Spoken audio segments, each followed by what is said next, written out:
아멘.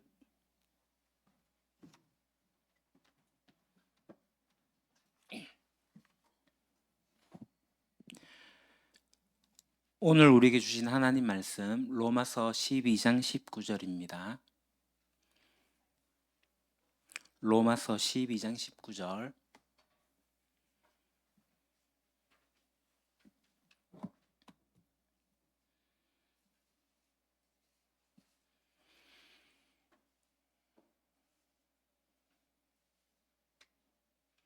우리 한 목소리로 같이 봉독하도록 하겠습니다. 시작.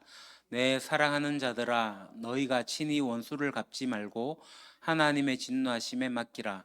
기록되었으되 원수 갚는 것이 내게 있으니 내가 갚으리라고 주께서 말씀하시니라. 아멘. 우리가 지금 용서에 대해서 이야기를 하고 있는데요. 용서하는 게 좋은 겁니까? 솔직히 용서는 싫은 겁니다. 왜냐하면 나에게 고통이 있고 그리고 나에게 어려움이 있는데, 나에게 고통과 어려움을 줬던 저 사람은 잘 살고 있는데, 그들은 웃고 있는데, 그들을 용서해야 된다는 게 그 피해가 나에게 있는 거죠. 또 그 용서해야 된다는 고통까지도 내가 또 떠안아야 되는데, 이건 너무 불공평하지 않습니까? 많은 사람들이 그렇게 생각합니다. 그러니까 용서는 너무나도 공평하지 않은 것 같아요. 예를 들어서 부모님이 그 역할을 제대로 하지 못해가지고 부모님이 나에게 주었던 상처들, 뭐 경제적으로, 정신적으로, 육체적으로 주었던 상처, 그거 내가 평생 안고 살아가야 되는데 내가 부모님을 어떻게 용서할 수 있겠습니까? 또 사랑을 꽃피울 줄 알았던 이 가정에 배우자가 배신함으로써 온 세상이 허물어지는 것을 경험한 사람들, 그토록 사랑한다고 나만 바라보겠다고 이야기했던 사람이 가장 기본적인 약속을 지키지 않았을 때 그때 무너졌던 마음을 가졌던 사람들, 그 상황에서 용서를 하라고요? 그건 너무 불공평하지 않습니까? 또 모욕적인 말로 자존감을 무너뜨리는 사람들, 그는 무엇을 했는지 모르고 희희낙낙하고 저렇게 살아가는데 나는 무너진 가슴을 안고 살아가야 되는데 그거 용서하라고요? 너무하죠. 늘 술에 찌들어가지고 자신의 역할을 제대로 감당하지 못했던 아버지, 그래서 온 가족들이 힘들었던, 거기에다 폭력까지 사용함으로써 고통을 겪게 만들었던 그 고통을 겪은 가족들, 이게 용서가 되겠어요? 또 믿었을 뿐만 아니라 너무 믿었기에 재정적인 것까지 다 맡겼는데 나에게 엄청난 재정적 손실을 안겨준 그 사람, 그 사람을 용서하라고요?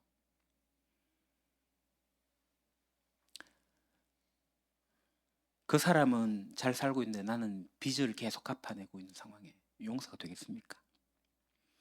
평생을 같이 하겠다고 사랑을 고백했는데, 그래서 여러 가지 미래를 꿈꾸고 그렇게 살아갔는데 어느 날 나를 쉽게 버리고 다른 사람과 사랑에 빠졌다고 이야기하는 그 사람, 그 사람은 다른 사랑에 빠졌지만 나는 철저하게 상실감 속에서 살아가는데 그 용서하라고요?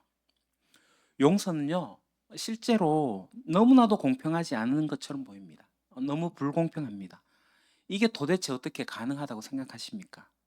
사람들은 자기가 받았던 상처가 너무나도 크고, 그래서 그 고통이 너무나도 크기 때문에 그걸 용서한다는 얘기는 또 다른 고통을 가져다 준다고 느끼고, 그래서 더 큰 어려움 속에서 살아가는 것을 보게 됩니다. 저는 오늘 여러분들과 함께 그럼 이 용서가 어떻게 가능한지, 이렇게 불공평해 보이는, 너무나도 정의롭지 않게 보이는 이런 용서가 어떻게 가능한지를 좀 살펴보려고 해요. 오늘은 한 두 가지 정도를 살펴보는데, 첫 번째는 용서하지 않은 것이 나를 파괴하는 일이라는 것을 알게 되었을 때 용서할 수 있습니다. 이제 그때 용서가 가능해요. 사람들이 이제 착각하는 거 한 가지가 뭐냐 하면, 나에게 잘못한 사람이 내가 화나는 거, 이 화나는 거는 나쁜 게 아닙니다. 이것도 이제 착각을 하는데, 그 화내는 건 잘못이야 하지 마십시오. 나에게 잘못한 것에 대해서 화가 나는 것은 당연합니다. 왜냐하면 정의가 훼손되었기 때문에, 공평하지 않은 일이 일어났기 때문에, 부당한 일이 발생했기 때문에 화가 나는 것은 당연한 일입니다. 그러니까 나에게 부모님이 마땅히 해야 할 역할을 감당하지 못했을 때 그 부모님에 대해서 화나는 것은, 효를 강조하는 이 한국 사회에서 좀 어려운 일일지는 모르겠지만 당연한 일이에요. 배우자가 마땅히 그 일을 해야 했는데 그거 하지 못했기 때문에 겪게 되는 고통들, 친구들이 그 신의를 배반하는 것들, 뭐 남자친구나 여자친구나 나를 배신하는 것들, 나에게 경제적 손실을 가져다 주는 거, 나에게 심리적인 여러 가지 고통을 안겨다 주는 거, 거기에 대해 가지고 화가 나는 거는 당연합니다. 화가 나지 않으면 오히려 이상한 거예요. 그 화가 나는 거는 당연한데요.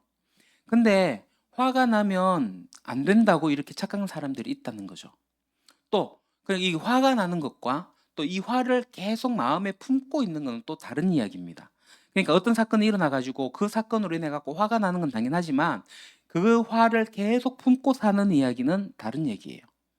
그러니까 과거에 일어났던 어떤 사건 때문에 이제 그 사건과 연루된 일들이 생길 때마다, 그 비슷한 일들이 있을 때마다, 나의 자존심을 건드릴 때마다, 나의 내면 세계를 건드릴 때마다 화를 내고 그 화가 막 터져 나오는 것은 옳은 일은 아닙니다. 그거 착각이에요. 그러니까 많은 사람들이 착각하는 건 이런 거죠. 그러니까 내가 내 속에 이제 다른 사람에 대해 갖고 이제 화가 났을 때, 뭐 분노했을 때, 상처받았을 때 그런 마음을 가지고 미워하는 마음을 가지잖아요. 그러니까 복수하고 싶은 마음을 가지잖아요. 그를 향한 증오심을 이렇게 가지고 있는 것으로서 그 사람을 내가 복수할 수 있을 거다라고 하는 생각은 착각입니다. 근데 사람들이 그거 품고 살아가요.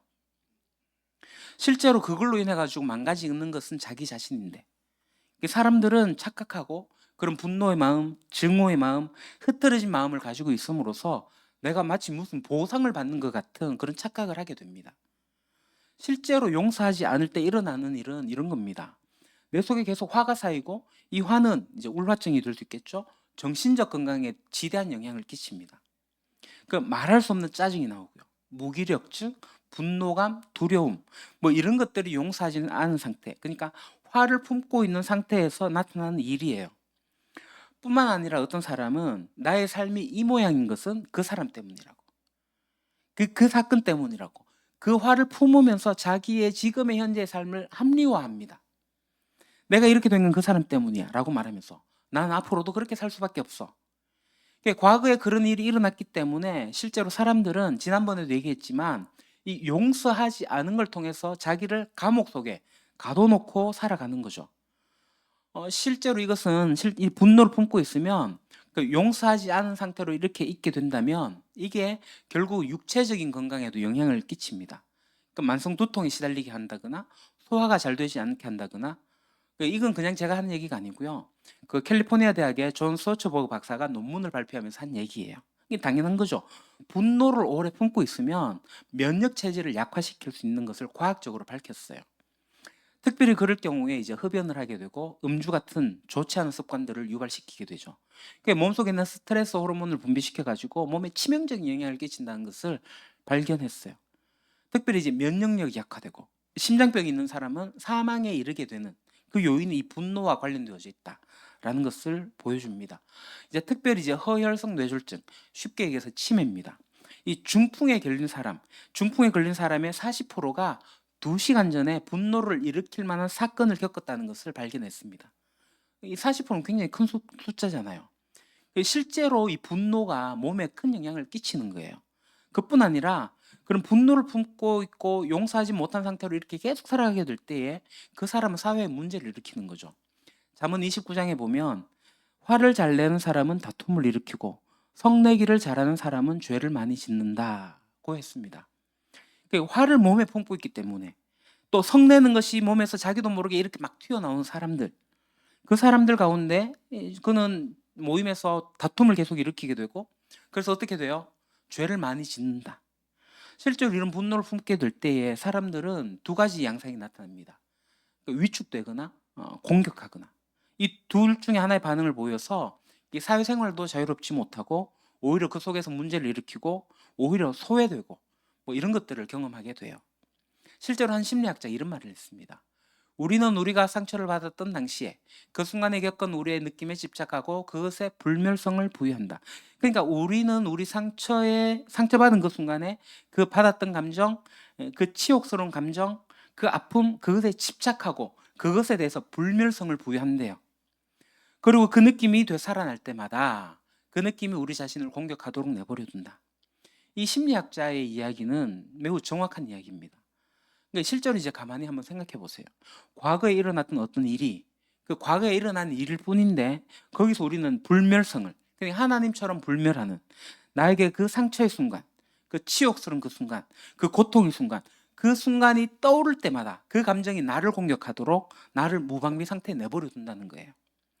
그리고 그것을 당연한 거라고 여깁니다. 결국은 내가 망가지고 있는데 나는 그를 용서할 수 없고 나는 그녀를 용서할 수 없다고 이야기하는 그 사람들에게 이런 이야기를 해주고 싶습니다. 그 분노가 자기 자신을 망가뜨리고 있는데 그 분노를 품고 살면서 그렇기 때문에 자기 자신의 삶을 그것을 합리화하면서 미래를 향해서 걸어나가지도 못하고 이 현재의 삶도 제대로 살지 못하는 그런데 그 분노를 계속 품고 살겠습니까? 이렇게 묻고 싶어요. 그래도 이렇게 이야기하면 이런 이야기를 하는 사람도 있을 겁니다. 목사님 몰라서 그래요. 그 고통이 지금 내게 얼마나 큰 고통인데 그거 용서하라고요? 나를 이렇게 엉망진창으로 만들어 놨는데? 라고 말한 사람이 있을 수도 있습니다. 근데 이것도 이제 다른 책에서 읽었던 내용인데 어떤 한 심리학자가 굉장히 재밌는 얘기를 했어요. 사람들이 용서하지 못하는 이유는요. 동기가 없어서 그랬대요. 동기가. 그래서 막 이렇게 용서하지 못한 사람에게 200만 달러를 드릴 테니까 용서해 주세요. 라고 얘기를 했습니다. 그러면 용서하겠습니까? 200만 달러면 30억 됩니다. 200억 달러가 부족하면요. 500만 달러를 드릴 수 있습니다. 그러면 용서하시겠습니까? 500만 불이면 75억입니다. 맞죠? 예. 엄청난 큰 돈이에요. 그럼 용서할 수 있겠습니까? 근데 어떤 사람은 그 순간에도 나 돈 따위 필요하지 않아요. 난 500만 달러 필요 없습니다. 나는 그를 용서할 수가 없어요. 뭐 그런 증오심에 불타는 사람이 있을 수도 있어요. 그래서 이 심리학자는 한 걸음 더 나가서 얘기를 합니다. 머리에 총을 겨누고 당신이 용서하지 않으면 이 방아쇠를 당기겠습니다. 용서하시겠습니까? 그러니까 용서하지 않는 것과 자기의 생명을 바꿀 수 있냐는 거죠. 진짜 누군가가 내 머리에 총을 겨누고 용서하라고 얘기할 때 사실 우리 용서할 수 있지 않습니까? 왜냐하면 지금 내 생명이 소중하니까, 더 중요하니까. 그러면서 이 심리학자가 하는 얘기가 뭐냐면은 이게 총의 방아쇠를 잡아당기면 그 순간에 죽지만 실제로 분노하고 용서하지 않고 그렇게 살아가면은 그 영혼을 점진적으로 갉아먹는 그러니까 점진적으로 자기를 죽이는 일이다라고 얘기를 했습니다. 왜 용서 못해요? 그 분노 때문이에요. 근데 이제 용서가 가능한 방법이 있습니다. 자, 용서하지 않는 것이 분노를 품고 사는 것이 나를 실제로 망가뜨린다는 사실을 직시하게 될 때 사람들은 용서할 수가 있습니다. 자, 용서하지 않는 것은 자신을 감옥에 가둔 일이에요.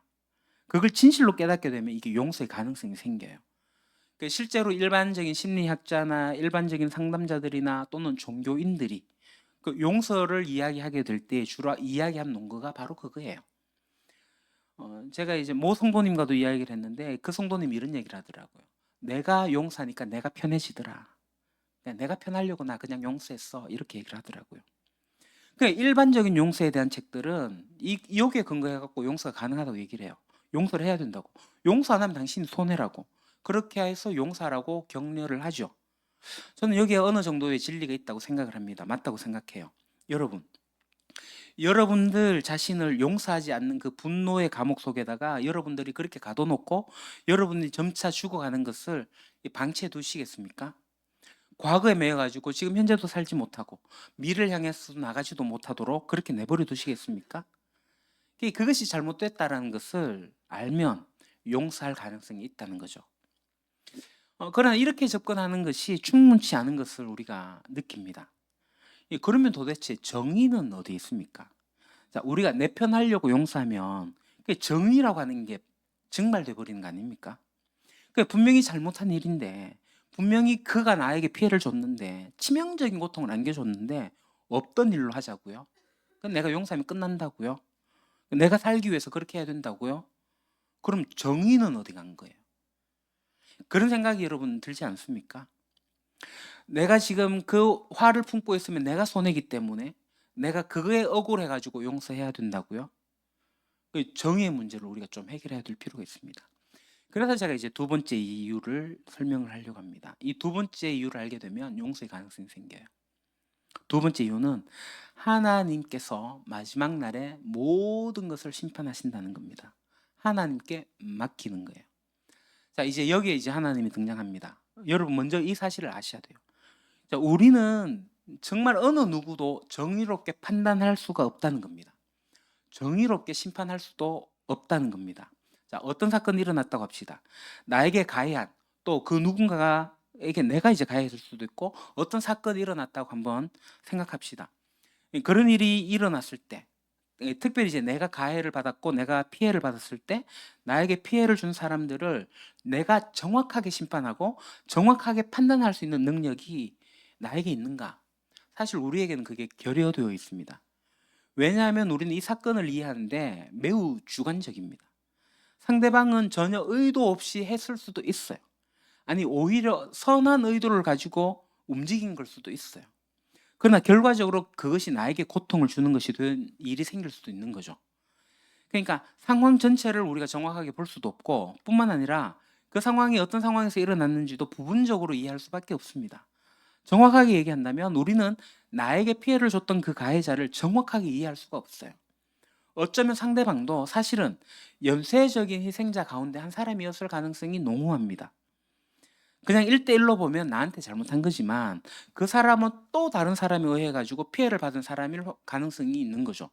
예를 들어서 나에게 지독하게도 칭찬 한마디 하지 않았던 아버지, 나를 늘 긴장하게 하고 나는 거의 완벽하게 일을 했다고 할지라도 잘했구나, 그렇지만 너 이거 좀 더 잘해야 됐어 라고 말하는 걸 통해 가지고 한 번도 충분하게 칭찬을 받지 못하게 만들었던 아버지, 나에게 뭔가를 계속 주문하고 뭔가를 계속 지적하고, 그래서 내 마음속에는 나는 부족한 존재, 나는 자신감 없는 존재, 내가 하는 일은 완벽한 일이 아니야 라고 생각하게끔 만드는 존재, 그런 존재로 만들었던 아버지. 그래서 지금 나는 자신감도 없고 내가 무슨 일을 하면 누군가가 나를 지적하는 것이 두렵고, 그래서 늘 자신감이 없어가지고 눌려서 지내는 어떤 사람이 있다면, 근데 그 사람의 그 아버지 얘기를 들어보면 그 아버지는 그 아버지의 아버지가 어떻게 살았냐면 이래도 좋고 저래도 좋고 케세라세라, 너무나도 무책임하게 살면서 가정을 돌보지 않고, 그래서 삶에 대한 모든 고통을 가족들에게 남겨주었다는 거죠.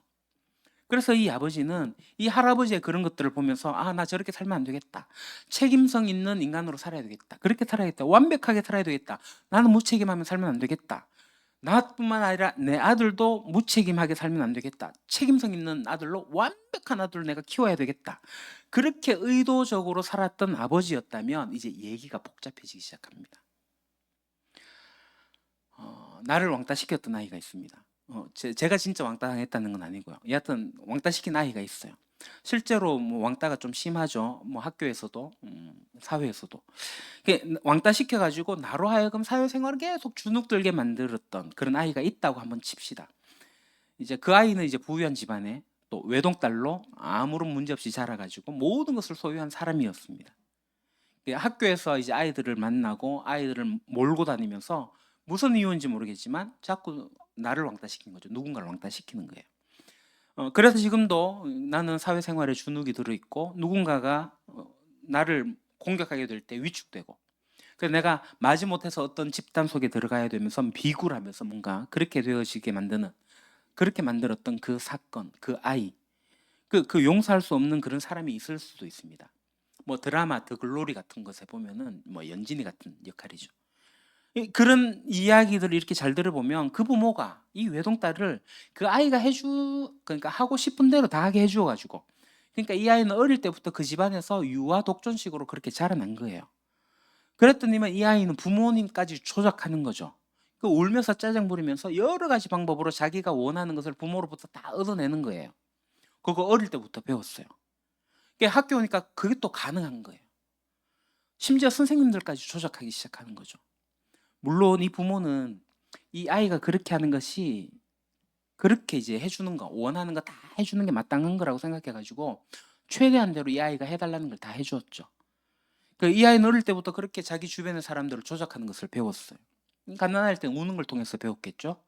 그러니까 자기가 원하는 것을 얻어낼 수 있다는 걸 알게 되고, 그걸 통해 가지고 사람들 늘 그런 식으로 조작하고 자기 주변의 사람들을 모아놓는 그런 아이, 그게 어릴 때부터 형성된 아이가 있다면 만약에 그 부모가 이 아이가 어릴 때부터 옳은 것과 옳지 않은 것을 택할 수 있는 방법과 택하지 않는 방법, 그걸 구별할 수 있도록 키웠다면 문제가 달랐을 텐데 그렇지 않아 가지고 이 아이는 계속 다른 아이들을 피해를 주면서 왕따를 시키는 거죠. 여러분, 세상의 문제들은 다 이렇게 돌아가요. 대부분 이런 식으로 돌아갑니다. 실제로 나에게 피해를 준 사람은 그 사람도 어떤 면에서는 또 다른 면에서 피해자일 수 있습니다. 물론 제가 이렇게 얘기하는 것으로서 사람들에게 책임이 없다, 그 말 하려는 건 아니에요. 그러나 나에게 가해졌던 그 고통의 100%의 책임이 그에게 있다라고 말할 수 없는 또 다른 요소들이, 우리가 알지 못한 요소들이 많이 있다는 거죠. 여러분, 이런 상황을 이제 우리가 이해하게 된다면, 그럼에도 불구하고 정의로운 심판이 있다는 사실을 우리가 알게 되면 이제 용서가 가능한 거예요. 정의로운 심판은요, 우리 인간의 재판정에서는 불가능합니다. 왜냐하면 우리가 지금까지 얘기했던 것처럼 우리는 모든 정보를 객관적으로 가질 수가 없어요. 그러나 하나님의 재판정에서는 정의로운 심판이 가능합니다. 하나님은 모든 데이터를 가지고 계세요. 모든 과정을 다 지켜보시고요. 무슨 일이 어떻게 일어났는지, 누가 어떤 과정을 통해서 어떻게 피해를 받아가지고 어떻게 또 다른 피해를 줬는지를 하나님께서 다 알고 계세요. 모든 데이터, 모든 정보를 하나님이 다 가지고 계십니다. 그래서 우리가 용서할 때 실제로 우리가 뭘 하는 거냐면은 우리가 지금 심판 내리는 것을 유보하는 거예요. 그래서 하나님이 정의롭고 균형 있게 공평하게 심판하여 주시는 것을 우리가 믿는 거예요. 그러니까 용서한다는 것은 그겁니다.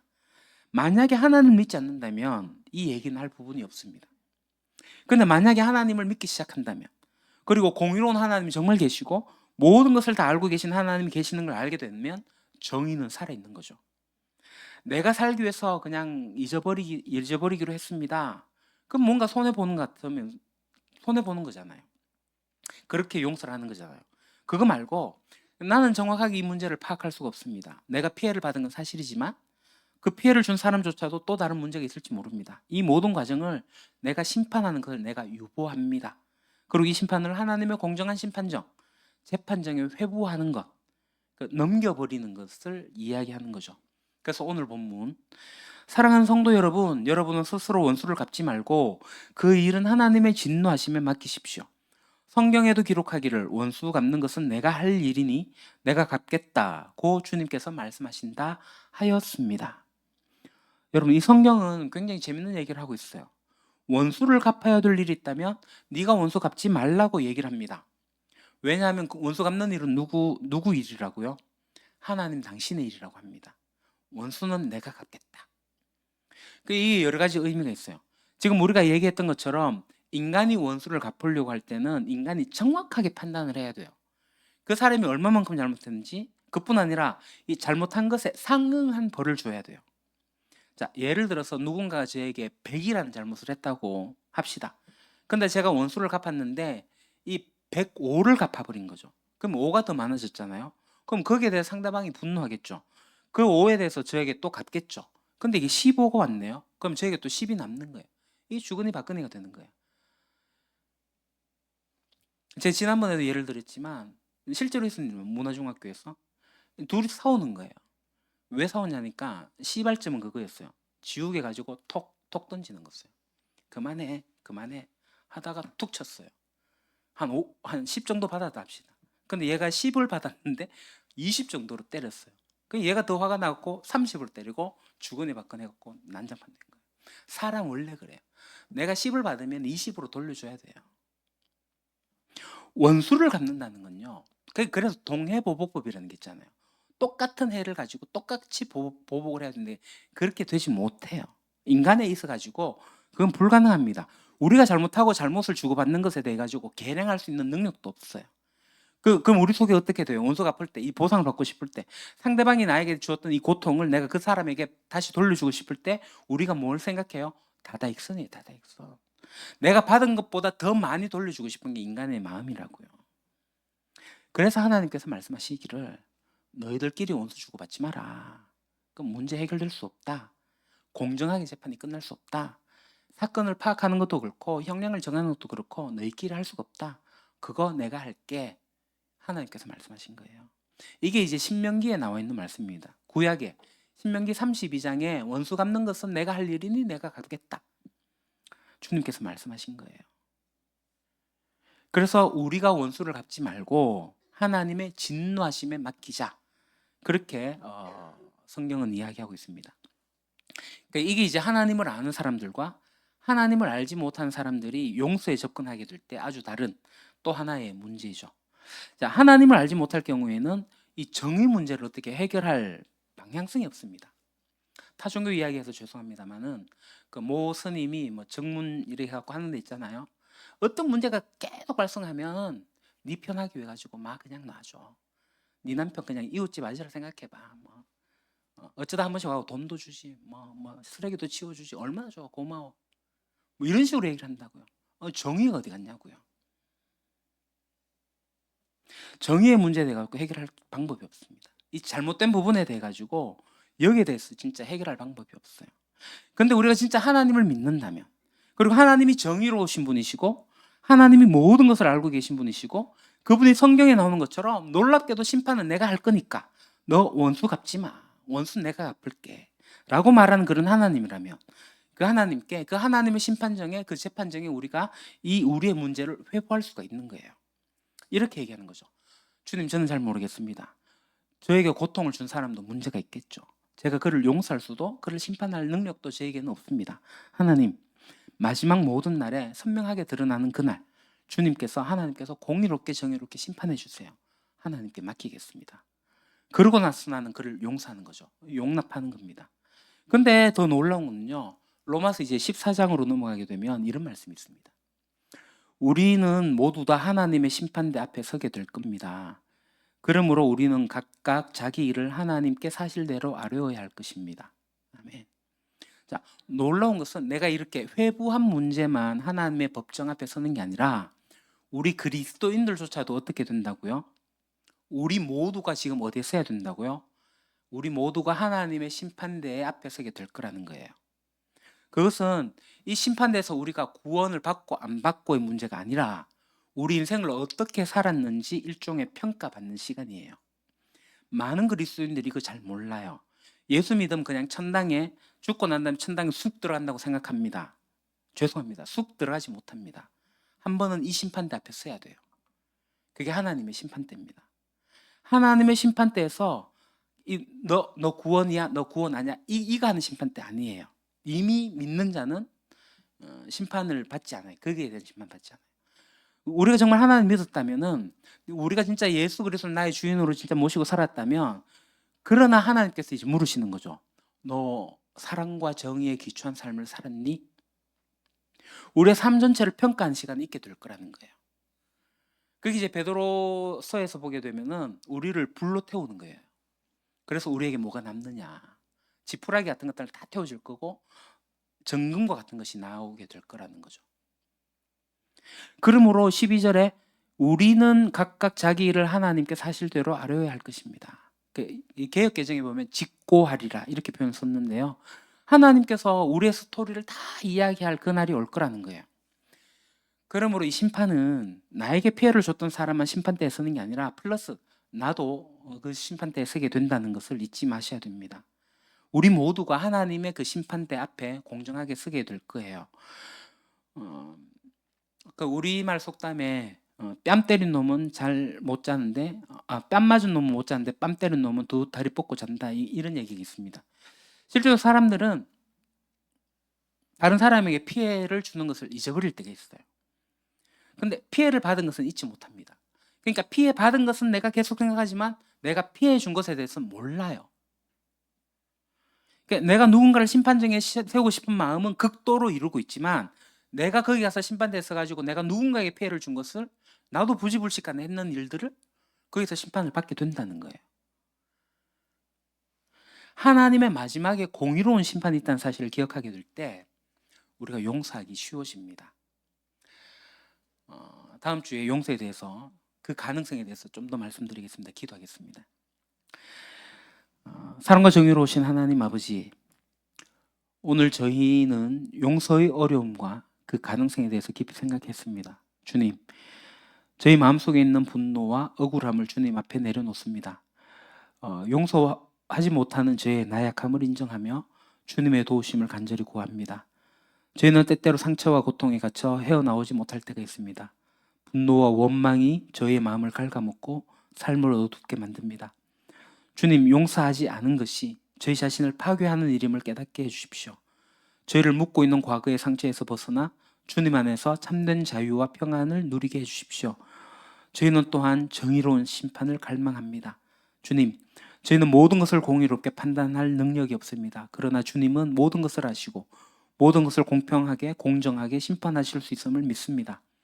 원수 갚는 것을 주님께 맡기오니 주님의 공의로운 심판을 기대하며 나아가게 해주십시오. 주님, 저희 모두는 주님의 심판대 앞에 설 것입니다. 저의 삶을 돌아보며 사랑과 공의로 살아왔는지를 묻게 될 것입니다. 주님, 저희가 이 땅에서 살아가는 동안 주님의 뜻에 합당한 삶을 살도록 인도해 주십시오. 서로 용서하고 사랑하며 주님의 나라를 이루어가는 도구로 사용해 주십시오. 저희들이 마음의 짐을 내려놓고 용서를 실천하는 삶을 살아갈 수 있도록 인도해 주시기를 그리스도이신 예수님의 이름으로 간절히 기도드립니다. 아멘.